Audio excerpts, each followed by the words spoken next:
மாணவர்களுக்கு வணக்கம். நாற்கரத்தி பரப்பு கணக்குகள் ஏற்கனவே ஒரு 4 கணக்குகள் பார்த்துருக்கோம். அந்த வகையில் அடுத்து நம்ம பார்க்குற ஒரு கணக்கு CW5.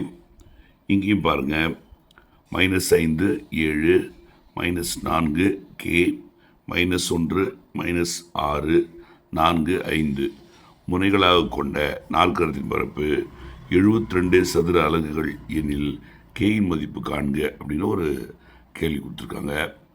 நாற்கரத்தின் பரப்பில் இதுதான் கடைசி கணக்காக இருக்குது. இந்த 5 மதிப்பெண் கணக்கை எப்படி நம்ம தீர்க்கிறதுன்னு பார்ப்போம். இதுக்கு முன்னாலே ஒரு சம் பார்த்துருக்கோம்.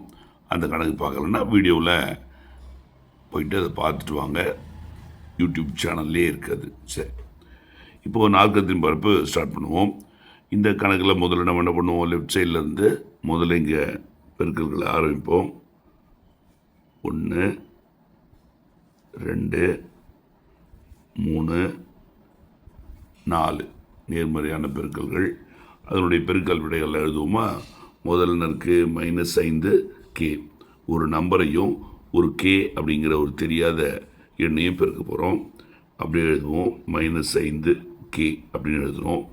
அடுத்து -4 -6, ரெண்டுமே மைனஸாக இருக்குது. -8 மைனஸ் ப்ளஸ் ஆக போகுது. 4 + 24ன்னு எழுதுகிறோம். அடுத்து -1 5, ஒரு மைனஸ் ஒரு ப்ளஸ்ஸு, 5 5 -5. அடுத்து 4 7, ரெண்டுத்தையும் பெருக்கினா ரெண்டுமே ப்ளஸில் இருக்கிறதுனால +28 வருது. ஸோ நேர்மறை பெருக்கல் முடிச்சாச்சு. அடுத்து நம்ம பார்க்க போகிறது ஆப்போசிட் டைரக்ஷனில் பெருக்கல். கலர் வேரியேஷனுக்காக ரெட் எடுத்துக்குவோம். எதிர்மறை பெருக்கல்ல முதல்ல 7 -4 K -1 -6 + 4 5 -5 இதெல்லாம் பெருக்குவோம். 4 7 28, மைனஸ் இருக்கிறதுனால -28. அடுத்து கேவையும் -1 பெருக்கிறோம், -1 K கிடைக்குது. -6 4 பெருக்கினா -24. அடுத்து 5 -5 பெருக்கினா -25. ஸோ க்ளோஸ் பண்ணிவிட்டு ப்ளூ கலரில் க்ளோஸ் பண்ணி அதோட மதிப்பு எதற்கு சமம் கொடுத்துருக்காங்க, 72ன்னு கொடுத்துருக்காங்க. சதுர அலகுன்றது கடைசியாக போட்டுக்கலாம். இவ்வளோ தான். இந்த ஸ்டெப் புரியுதா பாருங்கள். இப்போது க்ரீனோட மொத்த டோட்டலையும் ஒன்றா சேர்த்து இங்கே எழுதணும். அதில் பார்த்தீங்கன்னா உறுப்புகளை கவனிக்கிறேன். இந்த 3 உறுப்புகள் பார்த்திங்கன்னா எண் உறுப்புகளாகவும் இது மட்டும் கேவோட இணைந்த உறுப்பாகவும் இருக்குது. ஸோ இது தனியாக முதல்ல எழுதிக்குவோம். -5 K அப்படின்னு எழுதிக்குவோம். அதில் எதுவும் பிரச்சனை இல்லை. அந்த உறுப்பை எதோடையும் சேர்க்கவும் போகிறதில்ல. மீதி உள்ள உறுப்புகள் பார்த்திங்கன்னா 28 24 2 ப்ளஸில் இருக்குது. இது ரெண்டுத்தையும் கூட்டிக்கணும். கூட்டிக்கிட்டு கிடைக்கிற நம்பர் 52 கிடைக்குது இல்லையா? ரெண்டுத்தையும் கூட்டும்போது 52 கிடைக்குது. 52ல் 5 மைனஸ் பண்ணிங்கன்னா +47 கிடைக்குது. பெரிய நம்பருக்குரிய விடைக்கு போட்டிருக்கிறத நீங்கள் பார்க்குறீங்க. அடுத்து ரெட்டோட டோட்டல் பார்ப்போம். ரெட்டோட டோட்டலில் இருக்கிற முதல் K உறுப்பு எடுத்து எழுதிக்குவோம். அதில் எதுவும் மாற்றம் இல்லை. மற்ற உறுப்புகளை ஒன்றா சேர்க்கணும். இதில் பார்த்தீங்கன்னா எல்லாமே மைனஸில் இருக்குது. 3 மைனஸ், இந்த மைனஸ் இந்த மைனஸ் எல்லாத்தையும் ஒன்றா சேர்த்திங்கன்னா -77 கிடைக்குது. இந்த டோட்டலை நம்ம க்ளோஸ் பண்ணிடலாம். =72ன்னு எழுதுகிறோம். இந்த ஸ்டெப் புரியுதா பாருங்கள். அடுத்து இப்போது இந்த ரெண்டுத்தையும் நம்ம ஒன்றா ப்ராக்கெட் ரிலீஸ் பண்ணி ஒரே நேர்கோட்டில் எழுத போகிறோம்.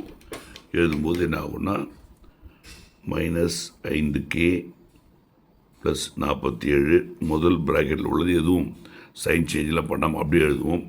பட் ரெண்டாவது ப்ராக்கெட்டில் உள்ளது என்ன பண்ணுவோம்னா சைன் சேஞ்ச் ஆகும். இந்த -2 ப்ராக்கெட்டுக்குள்ளே உள்ள 2 உறுப்பையும் குறிமாற்றம் ஏற்படுத்தும். அந்த வகையில் இது என்ன ஆகும்னா +K மாறும். அதே போல் இது +77 மாறும். இது உங்களுக்கு தெரியும். க்ளோஸ் பண்ணிக்குவோம். 72 எழுதிக்குவோம். அடுத்த ஸ்டெப்பில் இந்த ரெண்டுத்தையும் ஒன்றா மிங்கிள் பண்ண போகிறோம். ஒரே கலரில் எழுதிடலாம். இங்கே எழுதும்போது K உறுப்புகளை K உறுப்போடையும் எண் உறுப்புகளை எண் உறுப்போடையும் மிங்கிள் பண்ணணும். அப்படி பார்த்தீங்கன்னா இங்கே -5, இங்கே +1 நம்ம எடுத்துக்கணும். இதை +1 நினைக்கணும். இது -5, இது +1 வெவ்வேறு குறிகளாக இருக்குது. கழிக்கணும். பெரிய நம்பரில் சின்ன நம்பர் கழிச்சிங்கன்னா 4, விடைக்கு பெரிய நம்பர் போடணும். கே உறுப்புகள் இணைக்கும் போது கே போட்டு தான் ஆகணும். அப்போ கே வந்துடும், -4 வந்துடும். கே உறுப்புகளை ஒன்றா இணைச்சாச்சு, ப்ளூவில் எழுதியிருக்கேன். 47, 77 ஒன்றா சேர்த்துருவோம். கூட்டினீங்கன்னா 124 கிடைக்குது. அதையும் சேர்த்து அதோட மதிப்பு 72க்கு சமம். இதெல்லாம் புரியுதப்பா? சரி, இப்போது இந்த கே மதிப்பை நம்ம கண்டுபிடிக்கணும். நம்ம எய்ம் வந்து இப்போ கேவை கண்டுபிடிக்கிறது தான். அதனால் கேவை தவிர மற்ற எல்லா உறுப்புகள் அங்கே போகணும். முதல்ல உடனடியாக செய்ய வேண்டியது ப்ராக்கெட் வெளியே தனியாக இருக்கிற இந்த 1/2 அங்கே போகணும். ஸோ இந்த ஸ்டெப்பை அப்படியே நான் இங்கே ஃபார்வர்ட் பண்ணுறேன். அப்போ -4k ப்ளஸ் 124 = 72 இன்ட்டு இந்த வகுத்தல் 2 இங்கே பெருக்கல் 2 போகிறத பார்க்குறோம். அதை பெருக்கினா நம்மளுக்கு என்ன கிடைக்குதுன்னா 144 கிடைக்குது. லெஃப்ட் சைடை பொறுத்தவரையிலும் இருக்கிற அந்த ஸ்டெப்பை அப்படியே எழுதிக்கிறோம். சரி, இப்போ அடுத்ததாக கேவிலிருந்து நம்ம பிரிக்க போகிற மற்ற உறுப்புகளான 124 -2 பற்றி யோசிப்போம். முதல்ல கேவோட கூடவே இருக்கிற -4 இங்கேருந்து எடுக்க முடியாது. அதனால் இந்த +124 தான் முதல்ல ரைட் சைடு மாற்றுவோம். இந்த ஸ்டெப்பை அப்படியே இங்கே எழுத போகிறோம். -4k எழுதிட்டோம். இந்த 144 எழுதிடுறோம். +124 அங்கே போனால் -124 மாறுது. இப்போ அடுத்த ஸ்டெப்பு -4k = கழிச்சிங்கன்னா 20ன்னு கிடைக்குது. இப்போ அடுத்து கே மட்டும் இங்கே இருக்கணும். அப்போ கட்டாயம் நம்ம என்ன பண்ணணும், -4 பெருக்கல் இருக்குது அங்கே வகுத்தலுக்காக அனுப்புவோம். அப்போ k = 20 பெருக்கல் -4 இங்கே வகுத்தல் -4 மாறும். அப்போது அடிக்கும்போது என்ன ஆகுதுன்னா 5 முறை அடிக்க முடியும். மைனஸ் மேலே அனுப்பும்போது கே மதிப்பு -5 கிடைக்கிறது.